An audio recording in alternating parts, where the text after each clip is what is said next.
targeting musicians, so I don't just have all these random people. So when they click on the offer, it's something that actually appeals to them. So the offer, once you get to the offer, it's not just fun and jokes anymore. Now there's real testimonials, there's real results, and then I actually demo the product, so you actually see what it is. But to get them to click, I think a lot of people focus on like too much of like, let me be serious, let me make sure that people take me to, serious, like, and really it's just, you're just trying to get them to click on it. You're trying to get them to stop scrolling.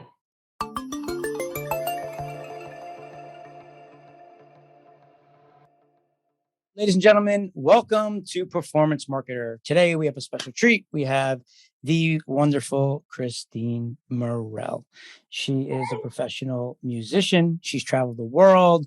She's done everything and anything in the music industry. And she's now an entrepreneur who's now helping other musicians and showing them how to build businesses and kill it. And she's doing both, and she's rocking. And she's got a birthday coming up at the end of this month that if anybody wants to go to, you can do it. She'll give you a link. You're invited later. But hey, Kristine, what's up? Thanks for coming. Hey, Eric Cerveza. Hey, welcome. Well, Kristine, you are amazing. We all know that, right? I've seen you a few times. You've been doing a lot of speaking engagements at a few of these different events, and you just seem like you're like this Renaissance woman. All right, you're all about this music, but then, when you get to the core of what's going on, it's like this brain of yours. You're very clever. You do ads that are just really cool. It reminds me of like the Dollar Shave Club, right? And so how did you like convert from like music to getting into like the business world, the online marketing world? Yeah. So, music is still, you're working for yourself. So it's still entrepreneurship, booking shows, going out there and creating your products. It was kind of the same thing. And then when COVID hit, that was when I was like, okay, because I'd been performing tons of shows and I could no longer perform anymore. And at that time I had just had my son. And so I was a new mom. I didn't want to be out till 1 o'clock in the morning performing and that sort of thing. So I was like, okay, what's the next best thing? I'm going to start teaching musicians how to build their own independent music career. And then, ran across Russell Brunson's books, and then kind of everything took off from there. And now I mainly help other artists, build their own careers. Oh, that's awesome. And how long have you been doing that for? It's been about 3 or 4 years now. It's around there. I mean, I was doing it for a long time before that. Like I had already gotten like a bunch of like record deals for artists, and I was already booking shows for artists in different countries, but I didn't have like a system and I didn't have a process. So it was really systematizing everything was where it was like, this is awesome. So discovering that was really cool. Yeah. So like, talk about that a little bit, like from your frameworks that you're creating for musicians, right? A lot of these musicians have all these false beliefs. They don't know what to do. They don't know how to start a business. And you're coming here and just like simplifying the whole process, like me and everybody else in the world, we overthink things. And you've been able to successfully do it where you've had some pain points in your life. And then you figured out how to overcome these issues. And now what you've done is you've taken this solution and you're now just introducing it to other people like you that don't know about it, right? I mean, that's the self-education space. Like, so can you speak a little bit about like what that looked like? How'd you come up with it? What's the process for people listening here? On the music space in particular, is that what you're talking about, or business? From the business end for musicians, right? Like what you did was, which is really like, I don't think you realize how lucky you are that you were able to take something that you're passionate about and then turn it into a business, right? Most people don't realize that it's possible, right? And you did it from your own life experience of, you had these years of just killing it, traveling the world, like, producing, all these songs, getting, the rock star life. And now like at some point you just, like I said, like, and the more people will hear, you're so clever. You really are smart. Like I see you when you're doing things and like you do things that you don't even realize you're doing. You're like, I don't know. It just makes sense to me. And it's like, yeah, that's what they teach. Right. And it's like, but you never taught it. You just kind of like your intuition said, this makes sense to me, and you do it. So like, it shows your intelligence, and like, you have this like street smart feel for like how to make money. And you're somebody that would make money no matter what you do. Right. So it's like, how did you do that though? Like, how did you take your passion and then figure out like, all right, I figured out how to do it. So like, now let's turn that into a little business here and make a few $1 million. Like, Right. Yeah. I think it first comes down to, all right, what are you selling and where's your traffic, right? So for me, it was when I was 10 years old, I started going door to door. So I was like, I was wearing high water pants. We were broke, living off of $100 a week. And I was like, okay, I could sell something. So let me go to the dollar store, and the dollar store used to give me everything for 50 cents. So let me like go buy stuff for 50 cents. And then I'm going to go where traffic is. Well, where's traffic? Well, I didn't know online marketing. I didn't know any of that stuff. And I don't even know if that existed, the internet. I don't know how long ago that was.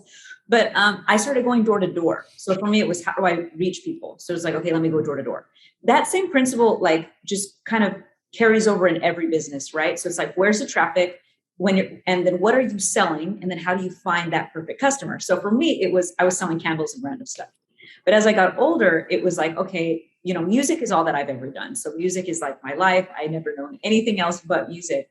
And so it was where, how do I show musicians how I've made money? Because at first I didn't. I spent like 8 years, sleeping in my car in Motel 6s, on friends' couches. I've bathed in gas stations. I have like just, done the whole typical starving artist thing, and then discovered some things along the way that worked. And I discovered all the things that didn't work. And so by the time I started working with other artists, it was very easy to see what they were doing and go, okay, you know what you need to do? You just need to tweak these two things. And now you're going from homeless to making like 75 grand a year. And it's never like little, like, it wasn't things that took, years and years and years. It was like, one of my best students literally was living with his grandma, made $1,500 his first week, doing shows, working with me. And that's not like a huge amount of money, but that's like, it's pretty good when you're living with your grandma and you don't have a job, and all of a sudden you're able to make $1,500. And so it's just it was kind of just noticing what they needed to do and just saying, hey, here's what your product is, and here's where the people live that you need to get to. So for him, it was booking shows. So it was, okay, your product is you performing, and then here's how you find the venues that have money to pay you, because there's plenty of venues that don't have money to pay you. And there's plenty of people saying that you need to go like get famous on TikTok, yet there's all these people that have millions of followers on TikTok and are still broke. Yeah. So it was like turning it into money. And it was the same thing getting into business. It was like, I started learning how to run ads. I started learning how to, and I shared my story with you. When I learned how to run ads, I was living on a farm and I didn't have Wi-Fi. And so for me, I would have to drive into town and upload these ads. And I was raising my son at the same time. So sometimes I'd have minutes, I'd run into town, upload the ads, and just go home and like cross my fingers and pray that they would do well. And, and I didn't have time to do high ticket, and I didn't have time to do anything like that. But I knew I had something that the market would want. I knew I had something that would help musicians, showing them how to book shows, showing them how to do that. And then, did $1 million in sales on the book with like no Wi-Fi. And that was like, what just happened? Totally. Yeah, that's so sick. Yeah, it's so impressive. I mean, the way you make it just comes easy to you, where it's just not as simple for others. And you're just an inspiration for not just musicians, but anybody, right? And I love your ads. You're just so clever. The fact that you you've told me offline that you edit your own videos, right? And how'd you learn? Oh, I just went to YouTube. What do you mean you just went to YouTube? Yeah, I just went to YouTube, watch a video. Now I'm an editor. Okay, great. Like, how about Facebook ads? Nobody has any excuses. Nobody has. I'm buying ads, and I'm like, okay, well, how much experience do you have? I don't really have much experience. I kind of just like started buying ads, and it just, whatever made sense to me, I did. And it's like, people like you who just, it just, the things that come easy to you are just, a lot of people don't have that, So like the fact that like you're able to take these things and do it without even knowing, and just you're raw, is just, you'll be dangerous once you start to like really diving into all this stuff. And it's just so awesome that you're like helping others. I see it. I love it. I love being around you. I think that you're just a fun energy, and good for you. So congrats on that. So can we talk about your offers a little bit? Because I want to go through and kind of talk about what we're doing together and how we're like going to try to like collaborate, and you're going to work with me on surveys. But before we do that, can you talk about a little bit of like what your value ladder looks like, right? From like how you're attracting your client from low ticket or whatever you're doing, and how you're, diving in. And then Yep. Yeah. I have another question, but I'll do it after. Yeah, absolutely. So my low ticket, I have it's $27 now. So the price just went up. I have a book, and then I mainly just kind of, I put together different books and lists and mini courses. And so the book's $27. And then once they get into my funnel, it's a book where it's basically a list of festivals that pay artists to perform. So they get kind of all this research that we've done. And so they pay for that. And then they get asked if they want, some other research that we've done. Sometimes it's a list of record labels. Sometimes it's a list of publishing companies. So it's just more resources that can help an artist make money using their music or performing. After they go through that funnel, there's different things. We do webinars, and I have a $997 course. And then now we have a $4,000 coaching program. So in the coaching program, it's an 8-week coaching program where we teach artists every step of the way to build a show that can be booked. So after they go through that training, so they can actually book their own shows. They'll have a whole show produced, all the assets that they need, like promo videos, photography, their band, putting together a band. And then at the end of that, our like continuity kind of offer, it's a little bit non-traditional, where usually people's continuity offers are, pay $997 or pay whatever amount a month to be a part of this. Ours is actually really selective because like 90% of the people that apply to be in our coaching program are actually not qualified from the beginning, because they have to have talent. Yeah. And then they have to fit. And even if they have the talent, they still have to fit what is required from cruise ships and stuff. So it's a little bit difficult for like 90% of your applicants. We just already can't, we just don't. Because I'm like, if I can't get you results, I don't want your money.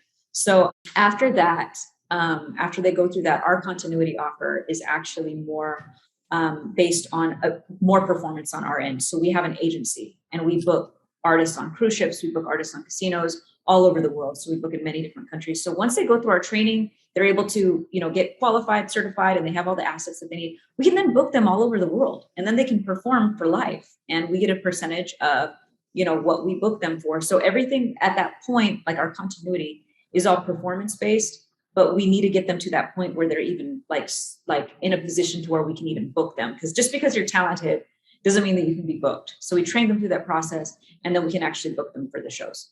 So that's awesome. And then we have a bunch of other things. We do PR and all kinds of other stuff in between, but that's the main thing that we do.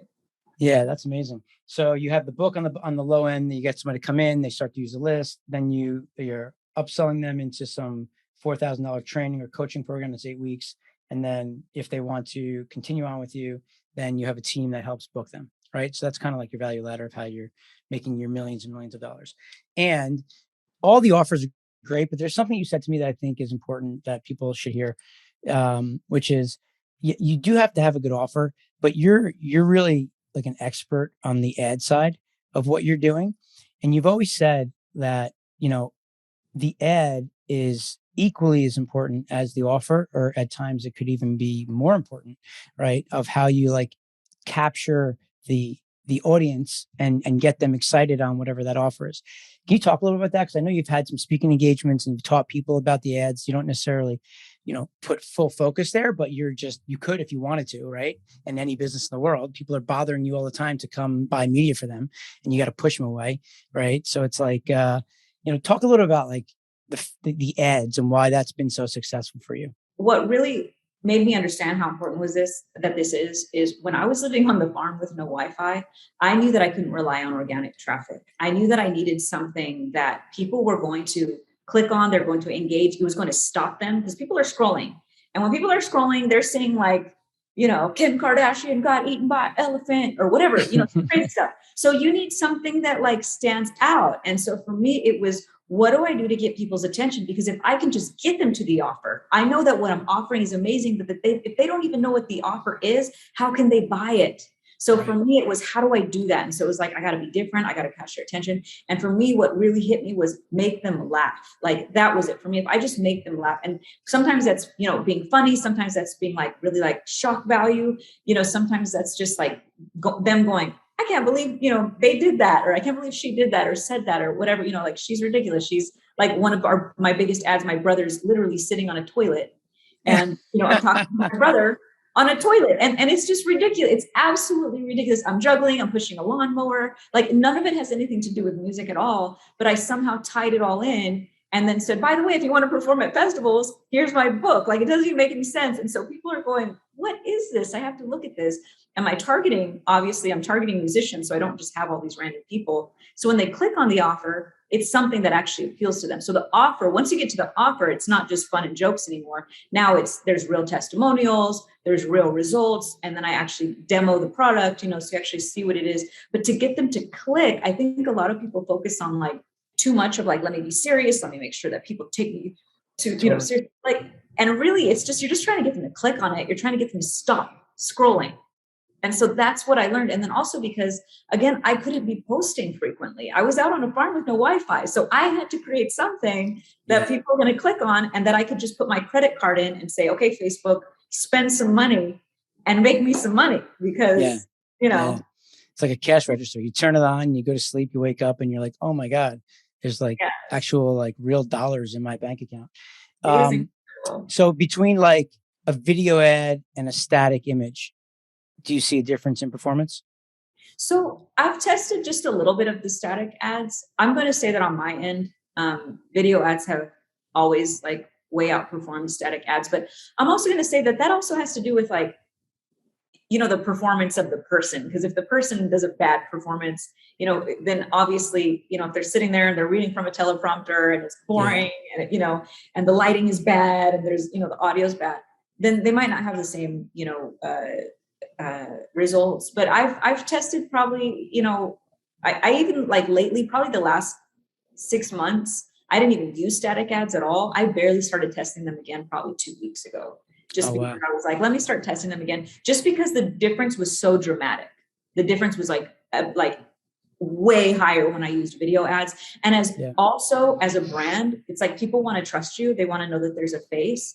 And so now that like people know my face, they know that what I offer is, valuable and helpful to them. Then as soon as musicians see me, they know that they're going to listen because it's something that's going to help them.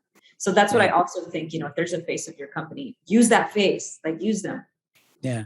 How often do you swap ads, or how long do they run for? How's that work? It just depends. So I know it's funny. I always read people where they're like, you got to do like 5, 10, 20, 30 ad creatives. And the way I've kind of thought of it, I'm like, yeah, if you have like sucky ad creatives, right. One like sucks less. But like for me, like, so I run ads for a cologne company. It's been 2 years. I've used the same ad for that cologne company. And we haven't shown any less profits. I mean, it's doing fantastic. We're doing, I don't know, 150,000 in sales a month, and that alone, the profit there is about 30-40%, just off of cologne that nobody's ever smelled. Nobody has ever smelled this cologne. It's going to cold traffic. And I'm using the same ad creative that I've used. I'm literally on the farm. Like I should show you the ad. I'm literally on the farm. I shot it outside with my cell phone. And that's so, hilarious. You can show it if you want. Do you want to show it? I feel like the toilet one's going to be that one's the funny one. Hey, artists and musicians. I know a lot of you guys are at home right now doing nothing, trying to figure out what to do with your time, not promoting your music, maybe writing plastic courses like this one, or maybe you've learned how to juggle, or maybe you've learned a new language. Hay una changa embarazada en el baño. Or a lot of you may have even started your own lawn mowing business, but none of that matters if you're not promoting your music. See, a lot of you guys are like Harry over here. Say hello, Harry. Howdy, y'all. Now, how long have you been sitting there, Harry? 25 minutes. A lot of you guys that are watching right now are doing the exact same thing that Harry's doing. Ain't that the truth, Kristine Mirelle? You can call me Kristine. All right, Kristine Mirelle. Now, instead of wasting time doing stuff like this, you could have already have submitted your music to 4,592 blogs and magazines and Spotify playlists that all play music and publish music from independent artists like yourself. And in fact, I put together a list of 4,592 of them. And if you get just one of these blogs to publish your music, you'll potentially reach hundreds to thousands of listeners overnight. So if you're an artist that wants to get your music out there, don't be like Harry. Hey! Check the description, click on the link, and let's get your music out there. With the music company, I'll do at the most, like I used to switch out the ad creative every 6 weeks. Now that goes against what everybody says. Okay, everyone else is going to say do this, do this, do this. When you have a very strong ad creative, it can last. When you have a very strong ad creative, from my experience. Now, of course, there's so many other depending factors, right? What your offer is, your targeting. There's so many other things. But in my experience, I've been able to do like every 6 weeks is where it kind of starts to plateau. So it'll like raise. And then every 6 weeks I might add it in. But I've tested so many things. Nothing's ever been like, this is the way, this always works. no, it's test, test, test, test. Sometimes this works. And sometimes there's an ad that I've done that I'm like, this is the one, this is the best ad I've ever done. And, And and then does it do amazing or it doesn't do so hot? or it just like, it does okay. And then sometimes totally. I just take a cell phone. I literally did this one where I'm sitting on a couch and I'm literally just talking into the phone. I'm not even being funny. I'm just talking into the phone and I'm saying, hey, if you're a musician and this is what you want. That was probably one of my top 3 ads that ever performed. Yeah, that's funny. You know, I learned that many, many years ago, because when I would sit down and try to create ads and landing pages and businesses, you'd start to think about what you like and what you're doing. And then like it would bomb and you're like, what the hell? Like, why is that bombing? And meanwhile, it's like, but you're not the customer, right? You're not the person who's buying from you. You got to think and get in the head of the customer that's going to be making the purchase. So it's funny that like, even though you may think it's cool, what I love about this business is numbers speak for themselves. So like we could sit in a room and disagree on, you know, what's the better ad or what looks better or what's cooler. And like back in the day, I remember when I used to work for like a corporate company, there'd be people that would say, this is it. Like, no, it's not. And then you can't fight with them because you work for them and then that's it, right? You can't say anything and then you lose. Right here, it's like, and that's why I love like the whole, like I was on Wall Street and my P&L spoke for itself, right? Here, performance marketing, it's like, it's just, you know, how did the ad do? How did it perform? If it did well, it worked. If it didn't, then it didn't work, right? So it's like, it doesn't really matter. It's like, I was on a podcast with Kiana Daniel and she's like, money has no gender, right? And she was saying that, right? And it's like similar, it's like almost like ads, like it doesn't matter who says an ad's good or bad, the numbers will speak for itself, right? And in your case, you're saying that like 6 weeks go by and you're able to identify that it plateaus. If anybody's like, how do you know when it plateaus? You're doing it based off of just numbers, right? You're looking at your numbers, you see what you're making on a click, you're making on a conversion rate, whatever your cart value is. And it's just, as long as it's profitable, why stop it is what you're saying, right? I mean, which is so cool with the cologne that you just said. I don't know if anybody picked up on that. She said she did the ad about 2 years ago, which means that she's getting paid monthly and she's likely not doing very much at all, ever. Nothing. You know, not to say she doesn't add value, but I'm sure you're looking at it and making sure things are working, maybe tweak here or there, right? But it's like, spend about 5 minutes each day. Yeah, I was going to say like a few hours a month possible, right? So it's like the ability to earn without your time is so powerful. It's like, you know, when we grew up, it was all about like, you know, real estate, right? It builds wealth. You buy buildings and you rent out the apartments, but like, I don't have money to buy a building. You know, do you have money to buy a building? Like when I was, 20, I didn't have like millions of dollars. Like, but like, that's the beauty of what we have here today in this world that we're living in. To be able to automate things, to turn things on. And we've talked about this. It's a lot of work up front and you're taking risks and you're putting your time in and it's like, it could be test. Like I learned going door to door, I would knock on 10 doors before someone would say yes. So that's a 90% failure rate. Like if you really want to look at that. But then if I knocked on 100 doors, I would make how much money I needed to pay for my next studio session. So I've always looked at that in business too. It's just like, it's just a numbers game. And it's like 90% can fail, 99% can fail. 1% of the people that look at your ad can click on it and you can be doing huge numbers. You don't need a majority, success rate. So, and I think that's where people sometimes get emotionally connected. For me, like, I'm just like, hey, if that didn't work, let's do another one. If that didn't work, let's do another one. And then all of a sudden we get one and it's like, and it's running for 2 years. And it's like, so we change the targeting here and there. We test different, cold audiences, different things like that. But those don't take very long to do. I'm not shooting a whole new ad. I'm not writing a whole new script. So that one particular ad is like, it's been great, and again, there's always other factors. There's always the offer. There's always the performance. There's always other things that are happening, going on and stuff. But I've seen it happen. And I'm like, well, I will tell you something that you did that resonated with me. So before I even and tell people this, it was, all right, so she has this offer, right? You guys all know I'm doing surveys, Survey Detective, and we're collaborating to do it. She's going to test it out with me. She's thankfully spending a few minutes with me so that we can go and build out a survey, which we've done. And we've kind of like brainstormed a little bit about our business to go through the whole like perfect survey method, right? And, one of the things that you did that a lot of people that come to me and say they want to work with me and get going is you really do, you say you do something and like you execute. And I think that's like a major thing of why you're successful. I don't know if you recognize that or not, but like you literally, you say you're going to do it, you get shit done. Like we sat and we were in Phoenix together during a conference, and you banged out videos like it was nothing. Like you, to me, it was like sometimes I get overwhelmed with it. I'm like, oh, I got to help this person with the script here or there, and like show them how to say that or say this, and like, yeah, well, give me like an idea of what you want me to say. Okay, great, here, and you're like, boom, and then you just pulled up your iPhone, like with some like little tripod, and you just like started taping yourself, and I was like, wow, like that's just like just do it, like like, and they always say just do it. You really just you're like F it, like just do it, like you literally have zero fear of failure, like zero, which is so powerful. I don't think you realize that. Well, I think that saying, done is better than perfect. I've realized that content is king, and sure, I can make sure that my audio levels and visuals are amazing, and I can make sure all that stuff, and I'm going to get maybe one thing done, but one thing done very, very well, but 10 things done just good enough are going to outperform that very well. Like such a good enough person. And I'm like probably the only person that's proud of saying that, because I'm like, nothing I do is perfect. Everything's just good enough. But that's really what I think. There's so much power in that. And oh yeah, maybe being perfectionist works for other people.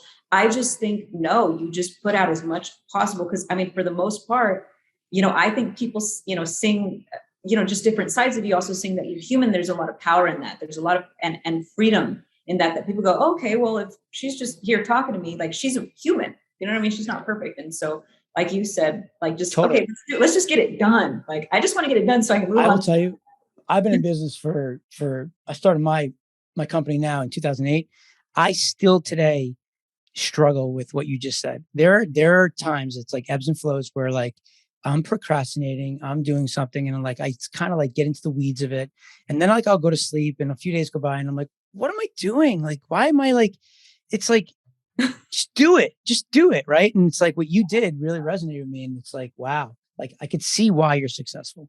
Right. And it's all about just like throwing things at the wall. You don't have to be right the first time, to your point. Like you do it once and then it's like, all right, well, you did all this work, you spent all this time, and then you go into what you said earlier. It bombs, right? Now it's like, all right, now you got to go back to the drawing board. You're like, boom, boom, boom, boom, boom, and like, it's awesome. But like, you banged out those videos, so like, videos are not that hard, right? You can go and get a production company to do it if you really want to, but like, all you need is an iPhone, right? And you're speaking to your audience. That's what you're doing, right? You don't have like any like crazy like amount of people following you around. No, and and I've done I've actually tested, I've done big productions where I've like rented out studio spaces and video production teams and had lighting and spent thousands and thousands of dollars. There is literally no like correlation with like how much you spend on your production with how much you make off of that app. And in fact, the 2 ads that I did actually didn't do as well as the cell phone stuff that I've done. And so for me, I'm like, why am I going to spend days putting together like shots and like, this is when we're going to do this and we're going to do these angles and we're going to do this, or like sound effects, when I can literally just shoot it on my phone, have something done within the next 2 hours, and it's probably going to outperform the high production. So it's like, even when we're doing ads for other people, like that's what I'm telling them. I'm like, we can do this high production if you want. We have the team that can do it. I don't even recommend doing it. I just recommend using a cell phone, because you can also the turn, you can do another one and another one and another one, because you need to test, because you don't know what's going to work. So just keep popping, just keep doing it and doing it. Don't be emotionally attached. I've had plenty of ads where people are like, you suck, I hate you. Why are you in my newsfeed? What I mean? It's not like where they say stuff because they see me all the time. And some people get like hurt about that. I always get that question, how do you not get hurt? I get death threats. I literally get where people are like, no, stop it. I'm going to come kill you and your son. I'm like, Jesus. Stop it. How did I make you that mad? I'm just talking about a book. I'm not even talking about like anything controversial. But you're actually hitting on something that like, it's tough. It's not easy when you're producing content and there, you gotta have thick skin and you gotta ignore people. I had a hard time with that, certainly in the beginning. You don't want people speaking ill about you, right? But like what I heard somebody, and I forget who it was, but I was having like one of those mastermind conversations, and I forget who it was, but it got me to think about it in a different way. Whereas if somebody's out there saying something mean about what's going on with you and your kid, and they want to kill that, which is, by the way, crazy. It's like, that person must be in such a bad place at that moment in their life to be so hated on you that like you almost have to feel bad for that person. It's like, oh man, like I feel bad for you. Like whatever's going on in your mind right now that you're going towards that off of me having fun and like trying to like get people to buy a book so that I can help them, that I know will help them to earn a living. Like, man, that's tough. But like, yeah. Let me ask you a question. Do you, when you get bad stuff, I know some influencers will delete the messages, others will leave it. Where do you stand on that? It just depends. It just depends. So for the most part, we usually delete it. So I usually have someone go through and delete. Because I mean, I'll get all kinds of, people will say you're ugly, you're fat, like just dumb stuff. I agree. I actually agree with that. I personally, like some people are like, well, it's freedom of speech. I'm like, yeah, but like, it's like the whole point of what we're trying to do. Like knuckleheads here, like just like putting it's distraction from like what we're trying to accomplish. I'm with you on that. I remember, Peng Joon. Yes. Yeah. So, Peng was on the show early on in when we launched this, and it's pretty cool. Like he does Facebook ads and all that good stuff. And he did something really clever. He's clever also, right? He has a lot of good ideas. And he took some hated messages and used it and like converted them into ads and like kind of like made fun of himself, which was really, really clever. So like there's ways that you can take it and use it to your advantage. I've saved them. So I have like a folder because they are funny. Like a hate folder. Because some of them are funny. Like, okay, we were talking about my birthday and I just posted like a invite and I said, hey guys, everybody's invited to my birthday. So for everyone watching, I'm holding a birthday next month and everyone's invited. And so anyways, we got like 1,000 RSVPs and I was like, wow, guys, thanks for, this is amazing. This is, I really wasn't expecting that. I can't wait to see you guys next month. And someone put, nobody's coming because it's your birthday. They're just coming because they want to meet music industry execs. That's funny. I literally busted out laughing because I mean it's like partially true. Like that's why it's funny because it's like I think that's not so bad though. I thought you were gonna give me something like really mean. No. I get some really like I death threats.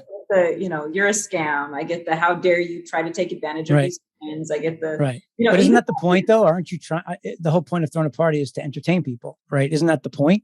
Right. Well, it's not necessarily to see you, it's to celebrate and have fun. I don't even care why they're coming. I'm like, just come and celebrate. You have fun and totally. It's just an excuse to throw something. And that was what they didn't get. Like if that is still a compliment. Because to me, I just wanted to create a company that brought people together, not because of me, but because of the results that they get. That's interesting. So like they're looking at it as like, you're not even coming for you. Great. I've built a company that doesn't need me to be a part of it now. They're coming because of the results that they get because the totally. But that's the thing, right? That's what we're saying. Like on how like the messaging comes out, like they're looking at it as almost like she's talking about her own birthday. She's so like self-centered when like it's completely going over their head that you are so clever that you don't really care about your birthday. You're like taking this and using it as just an excuse to create another event that then you're going to go and ultimately be able to monetize. Like, I don't know how much you want to speak to that or not, but I know like, as we've talked offline, like I was laughing because at first when I'm like, oh, birthday. Yeah, totally. In LA, that sounds awesome. I would go if I could, but I have something else. However, as you started showing it to me, you're going to be profitable on this. You're just so smart with what you're doing. It's just your entrepreneur side of you is like, hey, like I'm going to throw a birthday, but like come out of your own pocket. Right. Like, and yet the way you're positioning it is so clever, not to mention that you're going to like network with thousands of people and like what it's going to do for your business as like the attribution. Do you want to kind of speak towards like how you did that? How like you took your birthday to monetize it? Like your thought process. So people realize you're not self-centered and you really actually don't care. I really don't care about my birthday. I know. So I knew it was going to come off like that. Right. And so I knew that there were going to be people that there were going to be people that thought that, but again, that's not my customer and that's not. So I just, again, I'm not emotionally attached to it. So for me, there's two things is one, do you know your intention? Because what's your intention, right? There's nothing wrong with wanting to make money and there's nothing wrong with just wanting to serve people. I like to do both.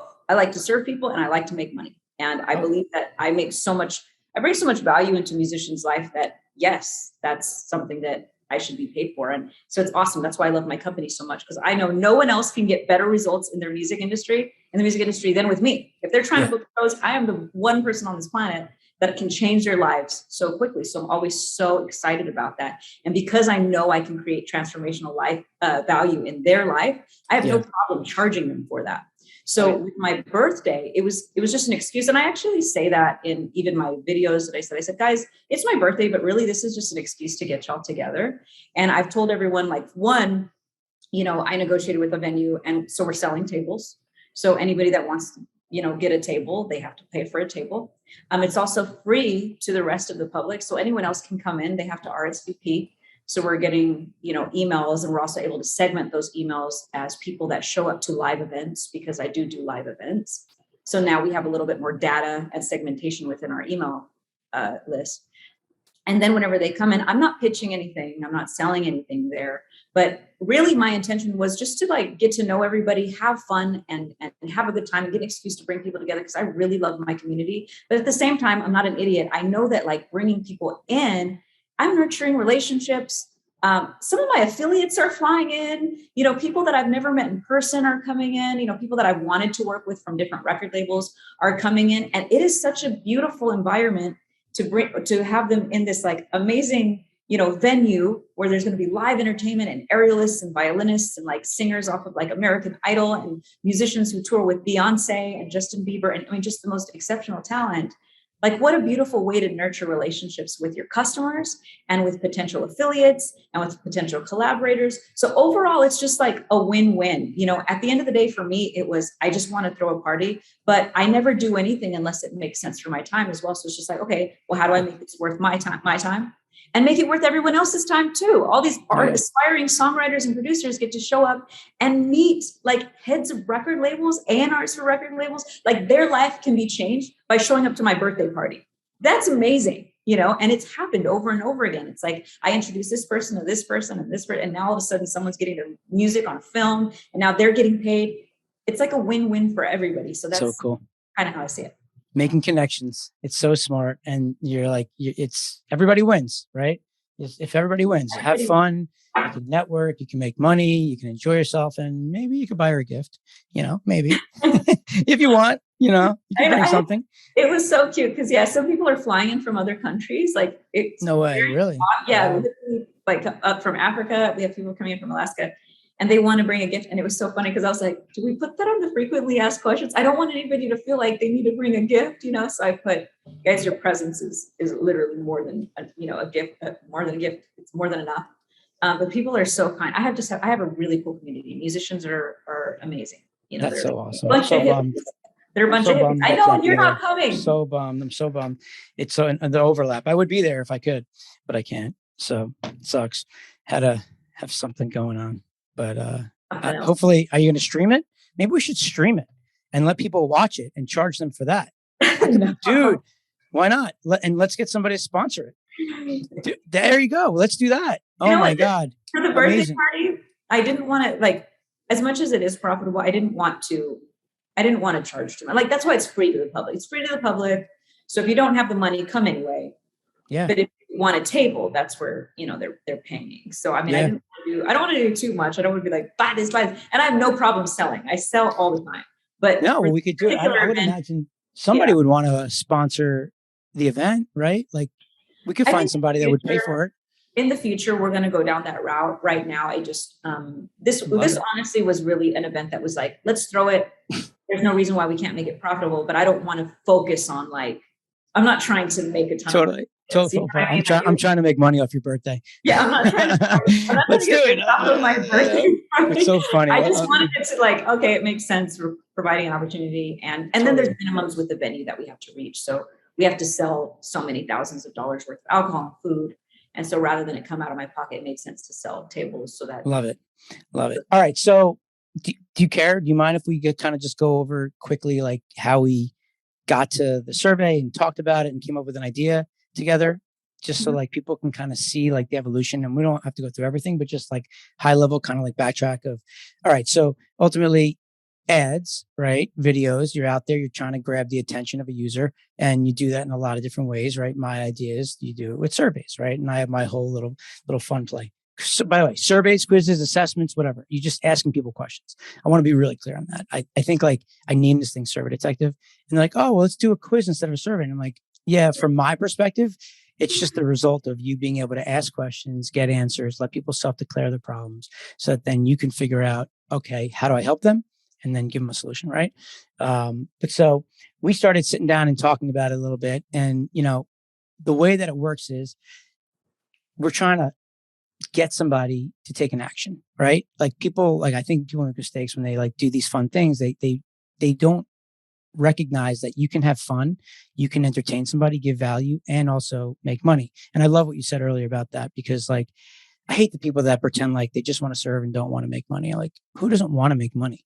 Right. And it's like, I mean, listen, it's great that you're saying that, and maybe you all really are a saint, but like, it's just is what it is. You got to pay bills. Like, it's just the way of the world. So like making money is a necessity, right? Before you can help anybody, you need to make money. You need to take care of your own, so that then you can help people, right? That's the concept. But so when we started going through this thing, and you're so nice to do it, so I appreciate it, and we're going to kill it. We're pretty close to like rolling it out, right? But so you want to talk a little bit about like what we're doing, like our idea of what we came up with, or do you want me to do it? You want to? Sure. Yeah. I'll see if I can try it well. Yeah, let's do it. Yeah. So what we're doing is, I mentioned earlier, my front-end offer is a festivals book where I sell, a list of thousands of festivals that have budgets set aside to pay artists. So if artists want to perform, they want to promote their music, they know they can get this book. So what Eric proposed was, hey, let's create a survey and we find out what's like their biggest challenge that is keeping them from creating a profitable music career. Why aren't they getting booked to paid shows? What is the hurdle, or what is it that's their belief in their head that's keeping them from doing that? And so as I went through this process, I learned, you come up with a few different, of the big challenges they have. So for musicians, it's like one, and we named it the Beyonce mistake. It's thinking that you need to be a big star for you to start making money. There's the Grammy mistake, thinking you need all these accolades, or you need to be, a hit song. You need to be, selling tons of songs for you to even get booked. We have the label mistake, meaning that you need a record deal. So these are all like different myths that people believe that are keeping them from, maybe taking a step in their music career. Yeah, false beliefs. Hey, do you mind if I share the screen to show a little bit of the setup of it? All right, I just didn't know if you. Oh no, go ahead. Do that or not. All right, so yeah, totally. So yeah, the idea is she's focusing on her audience, right, and trying to see like what are these people's false beliefs, and then she's going to attack them. But the whole value of the survey, right, is that most marketers are out there and you have one message that's attacking all of your target audience. This allows you now to somebody coming in, right? Then they're able to self-declare their problems and answer questions that you're asking, so that you know what you're going to go after them with, right? It's like, if I already like the sneaker, like, don't sell me the sneaker, right? If I have an issue with the price, like, you got me. You had me at hello, right? So you focus on why it's valuable with the price versus, you're just out there and pushing it. So with this, what you're allowed to do is you're able to just customize your messaging based on this. So those are her segments. So she's created her segments, and here I'm going to show it right now. Cool. All right. So, but it's just like, I haven't really shown the 2.0 version. Well, it's like I'm a little like scared. It's funny, like showing it. But so yeah, it's like it's so vulnerable, and it's we're not really ready to roll, but like we're doing it internally. But so in any event, yeah. So like she ultimately created some questions. She has her lead opt-in and her 4 different segments. So it's like she said, the label mistake, the Beyonce Bieber mistake, the Grammy mistake, and the rockstar mistake. So the whole idea here of what she's doing is, on the front end, right, she's taking this and she's trying to grab attention and deliver some promise. So right here, let's see. Right. So what mistake? What mistake is stopping you from making money in the music industry? I love when I press this play, you see it. But But these are the videos, by the way, that I was talking about earlier that she did. And like, she just bangs these videos out. Like, it's like, seriously, like I could sit and obsess about a video for like a week. And she's like, oh, what do you want me to do? Okay, great. Hold on. Let me turn on my camera. Boom. And you're so good at it. I mean, it's just so amazing. You really should that should be an offer. You should teach people how to do that, because it's like a lot of people have that challenge. But so, on the front end, we're trying to grab somebody's attention of like, hey, what mistake are you making? Right. And Kristine, she knows her audience. She knows who they are. So by able to do that, she's going to start asking a bunch of questions, right? When it comes to making the mistake in music industry, there's 4 mistakes every musician's making that's holding them back from reaching the next level of income. I'm going to press play. Hey guys, Kristine Mirelle here. I'm so excited you're here because I don't know how you watch yourself. I hate watching myself on video. Really? Yeah. I've had to watch myself and hear myself. When you first hear yourself, you hate your voice. Totally. So we're not going to do this whole thing, but bottom line is, the whole point of why we do a video here is because when they're coming here and they're getting to start this, we want Kristine to be the face. You were saying earlier, like, you need to be a face. You need to start to create that relationship, create that authority. And then as we do that, right, she goes through this whole process, and it's, a demographic question, another demo, what describes your music career, what ultimate goal, how many paid gigs, blah, blah, blah. You ask this question here, where this is your segmentation question, right? Where we're doing it with like a primary segmentation question, right? So it's, what is the number one challenge stopping you from making money with your music? I need a big Spotify following, social media following, fan base. I need to get discovered by a record label. I need to look a certain way, or I don't have my own original music. And this is the thing that, like, Kristine knows her audience so well that, like, she's going to like just speak right to these people, and they're going to be sitting there being like, this is me. Bam. And then what we did was we cleverly came up with this, the fun external name. So you're going to come here and you're going to like say, hey, this is what you're doing. I don't know if you're able to look at it. Can I see it from here? Oh, I wonder. Can we press play? Oh yeah, cool. I can't really hear it on my end. I don't know if they'll be able to hear it, but You can't hear it. kind of.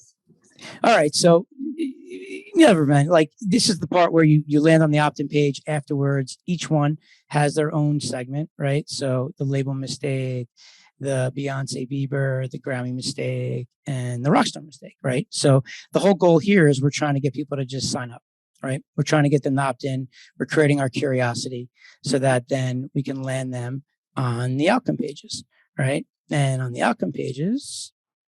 And I think this is just really cool to just like bring up that usually you have the opt-in at the beginning. And so I thought this was just really cool that you're kind of focusing on them, like, because they're like, oh, I wonder what mistake I'm making. And it, Totally. So they're just thinking about themselves, which they always are, and they should be. So as for us, I feel like it's just a cool thing to test, saying, here's the focus, you, before we even introduce a product. Totally. Well, we've tested that, and we found that the opt-in afterwards converts better than when you drop them on the opt-in in the beginning, because it's almost like, think about it. It's like going on a date. It's like, I just meet you, and like, I'm asking you to commit on something, and you're like, I haven't even sat down and like broke bread with you, or like, I don't know anything about you, So it's like, we sit down, we have dinner, we have the apps, and you start liking the person. And now, like, the friend that's standing by to call you to be like, you have an emergency to leave, is like, you text me, like, I'm good. I like this person. You can let me finish dinner. You know what I mean? Like, when you're going on those like blind dates. But like, that's the same concept. It's like, first you're delivering some value, right? So you're this big promise, and then you're promising that you're going to help them. You're going to give them something that they need, right? And or want.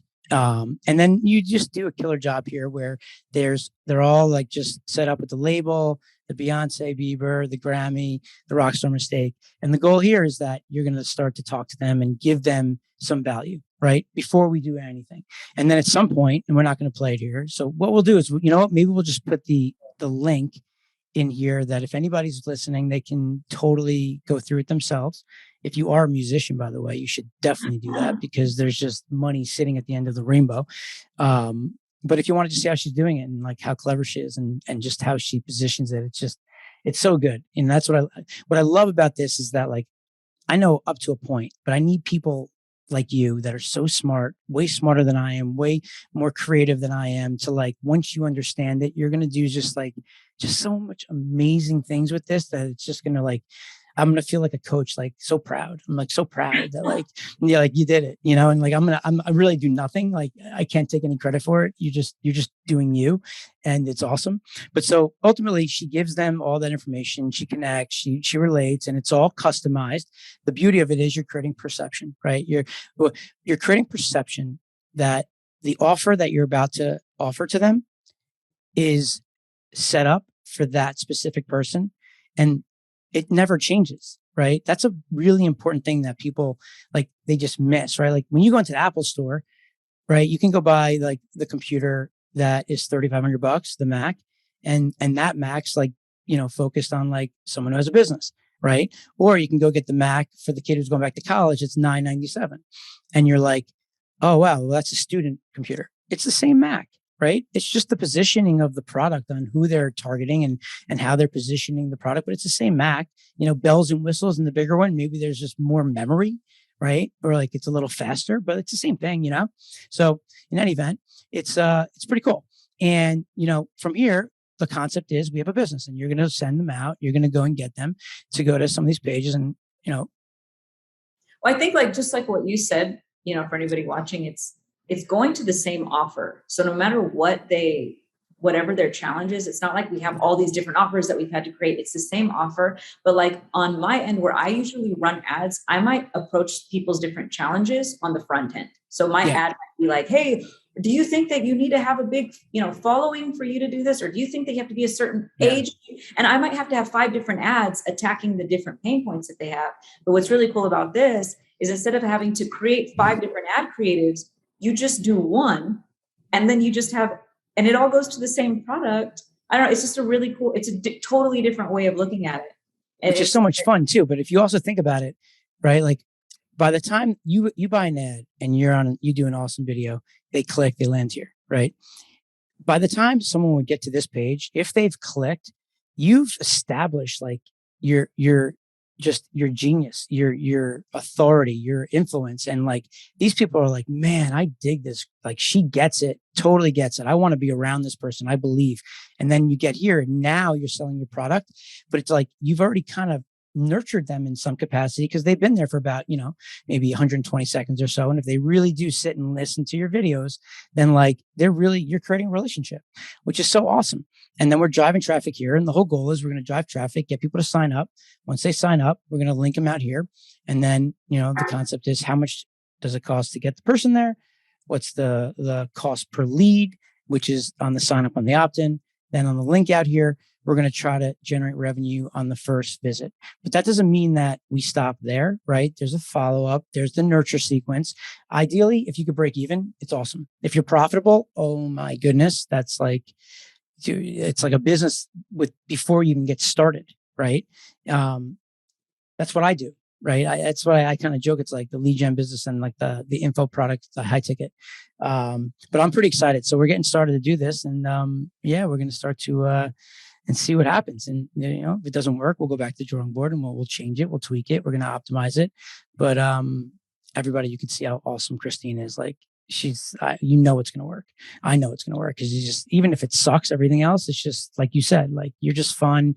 You create this energy, and I don't see why anybody wouldn't want to work with you. Yeah. So I'm pretty excited about it. And I appreciate you letting me share this with people.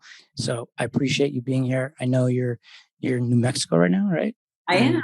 It's just, I'd spend hours with you, but I'm going to let you go, because I know what you got going on. So you've dropped a lot of gold here, between ads and from just your start of your story and how you converted into just a business, and your passion is your business, and so many other things. And just like, I thank you. I'm going to go rewatch this actually and take notes so that I can go and do it, because I love it. And I loved what you were saying earlier about like just how your ads, how like you have these like different themes where it's like, yeah, you're creating this pattern interruption, but it's like, in one sense, you're doing something with a funny angle. Then you're doing this other way where it's like a shock value. And like you have these frameworks, you really do. I don't even know if you know that, but like you have these frameworks where you follow like in your own mind, which is so funny because like to everybody else, it's like, I'll pay you $50,000 to teach me that. And you're like, what? Like, just be funny. Just go do something funny and with your iPhone and yeah. And they're like, no, I want to pay you to do it or do it for me, which is, I would totally pay you for that. Right. I'm always begging you to do stuff with me. So I appreciate it. You're awesome. Thank you. I know your birthday's coming up. Happy early birthday. Happy early birthday. You're turning 22, 23. Yeah, Well, you look 22, 23. Oh, it's awesome. Well, I want to hear it. I got to get some video. You got to give me something to like feel like the experience. Well, I'll have a whole recap. Of course you will. Of course you will. You're going to take all this content and we're going to have like offers flying around and like more ads. You're so smart.